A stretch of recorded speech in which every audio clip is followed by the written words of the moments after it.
আসসালামু আলাইকুম প্রিয় দর্শক, আমাদের সবার মধ্যে নিশ্চিতভাবে একটি প্রশ্ন তীব্র থেকে তীব্রতর হচ্ছে, সেটি হচ্ছে শেখ হাসিনাকে কেন্দ্র করে ভারত কি করতে চাইছে। শেখ হাসিনার পুনর্বাসনের জন্য ভারত কতটুকু কি করতে প্রস্তুত, তবে কতটুকু কি করতে প্রস্তুত এটা তাদের সরাসরি কোনো মন্তব্যে কোনো ধরনের ইঙ্গিত পাওয়া যায়নি, সরাসরি মন্তব্যের মধ্যে অন্তত।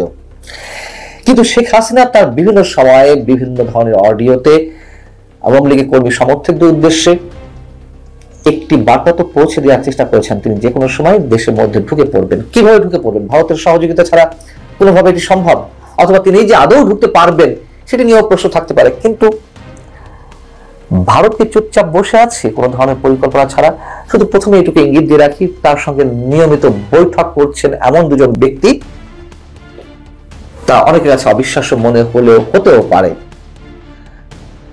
প্রথমে যদি আমরা এটুকু ধরে নিই যে তিনি তো ভারতের রাজনৈতিক আশ্রয় এখনো পাননি, তিনি অতিথি হিসেবে রয়েছেন, এবং ভারত সরকার এটুকু রীতিমতো বিবৃতি দিয়ে জানিয়েছে যে শেখ হাসিনা যা বলছেন তা পুরোপুরি ইন্ডিভিজুয়াল ক্যাপাসিটিতে বলছেন। ইন্ডিভিজুয়াল মানে ব্যক্তিগত জায়গা থেকে বলছেন, ভারত এখানে কিছু করার নেই। তিনি মোবাইল ডিভাইস ইউজ করে অডিও বার্তায় অন্তত তিনি যুক্ত হতে পারছেন বিভিন্ন সমাবেশে আওয়ামী লীগের, কিন্তু ভিজুয়ালে পারছেন, এটা সত্য কথা। কিন্তু এটুকুই থেকেই সব শেষ হয়ে যাচ্ছে। পিনাকা চক্রবর্তী, বাংলাদেশ যেহেতু ভারতের সাবেক হাই কমিশনার, বিজেপি সরকারের থিঙ্ক ট্যাঙ্ক, তিনি বলছেন দীর্ঘদিনের পরীক্ষিত বন্ধু শেখ হাসিনাকে ভারত কিছুতেই কোনো বিপদের মুখে ঠেলে দিবে না, স্পষ্টভাবে জানিয়ে দিচ্ছে। এবং শুধু পিনাকা চক্রবর্তী নন, বিরোধী দল কংগ্রেসের শীর্ষ নেতারা পর্যন্ত তারা শেখ হাসিনাকে ভারতের বন্ধু হবেন, এবং শেখ হাসিনা ছাড়া ভারতের কৌশলগত স্বার্থ সেটি বাংলাদেশ বা এই অঞ্চলে আর কোনোভাবে সম্ভব নয়, এটিও তারা বুঝিয়ে দিয়েছে। তাহলে এখন কি করছে? শেখ হাসিনার সঙ্গে কারা দেখা করছেন? তার একমাত্র কন্যা সাইমা ওয়াজেদ পুতুল, তিনি নিজেও দিল্লিতে থাকেন। তিনি বিশ্ব স্বাস্থ্য সংস্থার দক্ষিণ পূর্ব এশিয়ার রিজিওনাল ডিরেক্টর। তার মায়ের সঙ্গে কবে দেখা করেছেন এটুকু আমরা জানি, কিন্তু একই ছাদের নিচে থাকতে পারছেন না। কেন থাকতে পারছেন না? তিনি তার নিজের দেশ থেকে, শেখ হাসিনা তার নিজের দেশ থেকে পালিয়ে যাওয়া একজন সাবেক প্রধানমন্ত্রী, আর বিশ্ব স্বাস্থ্য সংস্থার একজন প্রতিনিধি হিসেবে সাইমা ওয়াজেদ পুতুলকে তো একসঙ্গে থাকতে দিতে পারে না, খুব স্বাভাবিক কিছু অবস্থা থাকেই। এবং আর কাদের সঙ্গে তিনি বৈঠক করছেন সে বিষয়ে অনেকটাই ধারণা দিচ্ছেন দিল্লির অন্যতম কূটনীতিবিদ, সিনিয়র একজন কূটনীতিবিদ, যিনি পেশায় একজন সাংবাদিকও বটে, নয়নিমা বসু।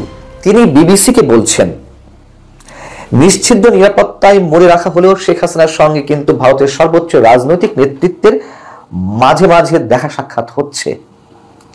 তিনি বলছেন শেখ হাসিনাকে অনেকবার সোশ্যাল মিডিয়াতে স্পিচ দেওয়ার একটা অ্যালাউন্স দেওয়া হয়েছে, এমন নয় যে উনি এখানে চুপ করে বসে আছেন, অর্থাৎ শেখ হাসিনা কিন্তু চুপ করে বসে নেই। তার রাজনৈতিক পুনর্বাসনের জন্য, আওয়ামী লীগের পুনর্বাসনের জন্য ভারত কি চুপ করে আছে? সেই প্রশ্ন উত্তর তিনি দিচ্ছেন যে ভারত সরকার এটাকে কোনো মন্তব্য করেনি, কিন্তু আমরা এটা দেখছি যে Sheikh Hasina social media use করে, সোশ্যাল প্ল্যাটফর্ম ইউজ করে তিনি তার বিভিন্ন ধরনের বার্তা পৌঁছে দিচ্ছেন, সেই এক্স হ্যান্ডেল হোক কিংবা ফেসবুক হোক, যেভাবেই হোক তিনি তার বার্তাগুলো পৌঁছে দেওয়ার চেষ্টা করছেন তার সাপোর্টারদের উদ্দেশ্যে। এবং তিনি বলছেন নয়নিমা বসু, উনাকে এখানে একটা সাংঘাতিক প্রোটেকশনের মধ্যে রাখা হয়েছে এবং খুব কম সংখ্যক লোক ওনার সঙ্গে দেখা করতে যান।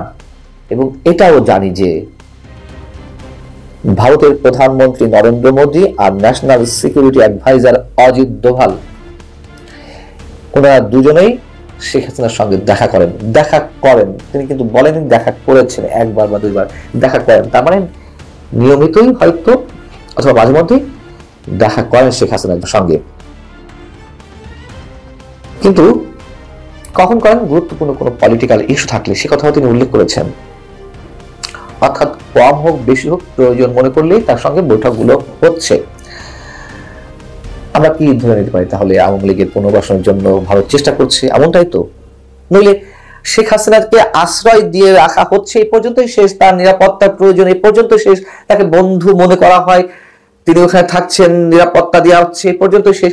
কিন্তু অজিত দোভাল, যিনি জাতীয় নিরাপত্তা উপদেষ্টা এবং ভারতের বর্তমান প্রধানমন্ত্রী নরেন্দ্র মোদী, তার সঙ্গে গুরুত্বপূর্ণ যে কোনো ইস্যুতে দেখা করছেন, কথা বলছেন, বিষয়টা একেবারে হালকাভাবে উড়িয়ে দেওয়ার কোনো সুযোগ নেই। তবে শ্রী রাধা দত্ত,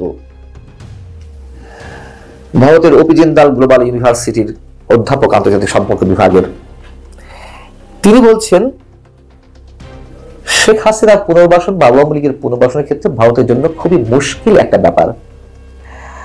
শেখ হাসিনা যতদিন থাকবেন, থাকতে পারেন, সেটিতে কারোর ক্ষেত্রে কোনো ধরনের বাধা নেই, কিন্তু রিহ্যাবিলিটেশনে একটা কথা উঠছে। তিনি বলছেন যে আমরা জানি না ভারত সরকার কি ভাবছে, আওয়ামী লীগের সেরকম একটা চেষ্টা থাকতেই পারে, আওয়ামী লীগ তো করবেই, তারা রাজনৈতিকভাবে পুনর্বাসিত হতে চাইবে, তারা ঘুরে বেড়াতে চাইবে, শেখ হাসিনা দেশে ফিরতে চাইবে, সবই স্বাভাবিক, সেটা তিনি বলছেন। কিন্তু ভারত কতটা তার পলিসির দিক থেকে এগিয়ে যাবে?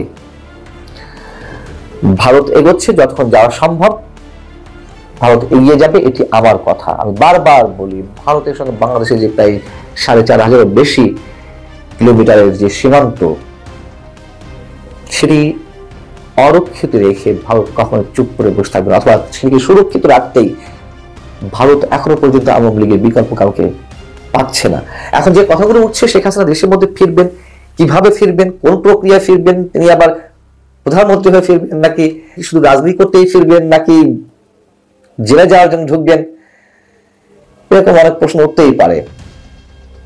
তো আমার ধারণা শেখ হাসিনা ফিরলে তার দলের জন্য ইতিবাচক হয়েই ফিরবেন, এটুকু জানা যাচ্ছে। এবং নরেন্দ্র বসু যে কথাগুলো বলেছেন সেগুলো খুবই খুবই সিগনিফিক্যান্ট। যদি নরেন্দ্র মোদী এবং অজিত দোভাল তার সঙ্গে যে কোনো গুরুত্বপূর্ণ ইস্যুতে বৈঠকে যে কোনো সময় বসে যান, এই কথা যদি সত্য হয়ে থাকে, তাহলে বুঝতে হবে ভারত তার বিশাল এজেন্ডা নিয়ে এগোচ্ছে। এবং আওয়ামী লীগ এবং শেখ হাসিনাকে পুনর্বাসনের জন্য যে কথা বলছিলাম, ভারত অনেক দূর যাবে, এটা আমি সবসময় বলছি। সেটি ভারতের জন্য বিপদ হোক আর না হোক, এটা ভারতের হিসাবের বিষয়। ভারতের বিভিন্ন পর্যায়ে কূটনীতিকরা এটুকু মনে করে দিচ্ছেন যে এক দলের উপর নির্ভরশীল হয়ে থাকাটা ভারতের জন্য বিপদ। এখন সেটা তাদের হিসাব নিকাশের বিষয়। শুধু আমাদের হিসাব নিকাশ বা আমার হিসাব নিকাশ থেকে এইটুকু বলতে পারি, ভারত অনেক বড় ধরনের ঝুঁকি নেবে, রিস্ক নেবে আওয়ামী লীগ বা শেখ হাসিনাকে পুনর্বাসন